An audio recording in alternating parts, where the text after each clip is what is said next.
what are the kinds of things that they should be asking when they get to the school? What are the kinds of extra skills should we be giving them, or should they be getting to really jump in and take advantage in trying to create a balanced, fair teacher value added and evaluation system? Right, right. I mean,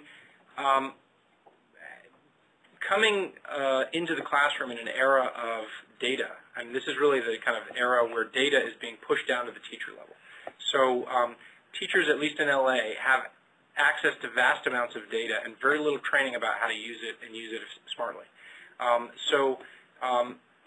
If learning how to use data becomes part of the curriculum here, and teachers go into the classroom already understanding how raw CST scores and how to interpret those and what limitations there are and how to use that kind of data to improve their instruction, they can become catalysts for change within their schools, because if they come to school with that ability and they are having great results because of it and their colleagues see that, they don't need to wait for the school district to roll out the professional development that the school district doesn't have money for. They can become evangelizers, if you will, of the power of this stuff.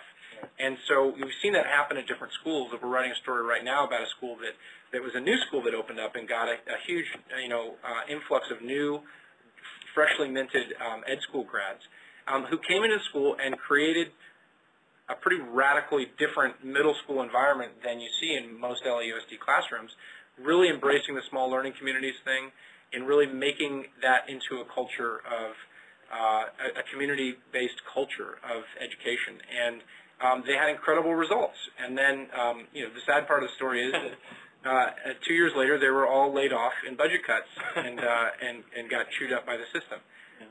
But to me, it was an example of students, idealistic students coming out of ed school, coming to a what is pretty a beat-down culture. I mean, not always of innovation, and finding a way to roll some of that out and to get other teachers involved in making things better. Right. I mean, I think the key message is that the teachers have to be part of this, so they cannot be waiting for the school district or the state to do something to you. It's not going to happen. It's not and when it does, you're not going to like it. Right, you're not going to like it. So you have to take some ownership and be part of the solution. And clearly, for good or ill, a better system of teacher evaluation is coming. Value added is likely to be some part of it. But the challenge to all of us is to try to create the best system possible. It's going to be imperfect, but it's likely to be better than the current system. And so I think that that's one of the lessons that we can learn out of the current series of stories and the debate that it's stirred up. We're going to wrap up in a few minutes. You tell us a little bit about what the LA Times has planned for the future going forward in terms of following up on this series of stories. So started with kind of the first and the most controversial side of it, which is teacher evaluations. But as we've been discussing, there are lots of other ways in which value-added information and just longitudinal data alone can really lead to insights that the school district has basically not explored. So we just got another year of data. So now we have 8 years of longitudinal data for every student that's been at the school district and for every teacher that's been at the school district. So for any researcher, that's a treasure trove of information. And with the help of our statistician friends, we are going to continue to parse that and look at kind of issues that are really in play today and that are being discussed around the country, and try to answer questions in a really concrete way and tell it in ways that not just those who follow the academic literature get, but actually communicate this to, at least people who read the newspaper. So we're looking at school turnaround efforts in California. We're using value-added data to look at how well some of those have succeeded or not succeeded, and trying to see what conclusions we can draw from that. The Obama administration is now rolling out its own turnaround effort, and so and a lot of money is behind that. So what can we learn about past efforts, and how does that inform our future efforts?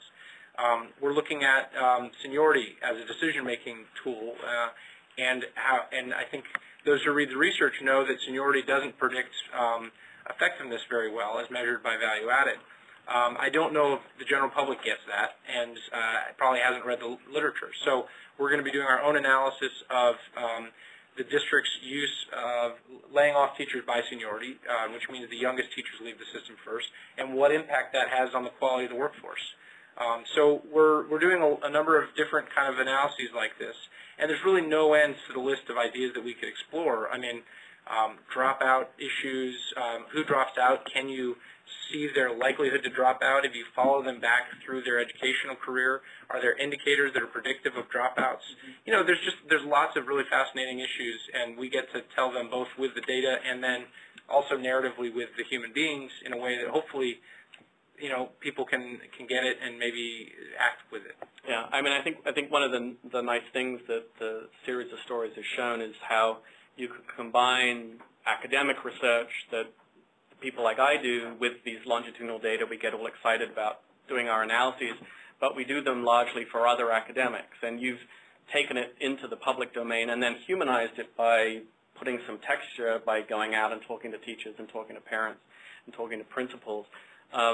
We really are, I think, as you said earlier, in an era of data when suddenly it's going to be a lot easier to say smart things about not just teachers, but about programs, about uses of particular resources.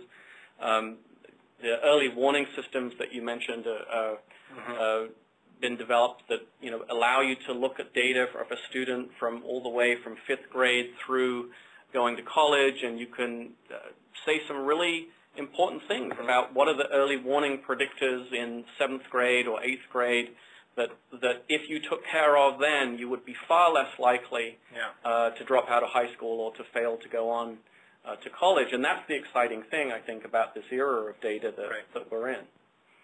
I want to thank everybody for participating today.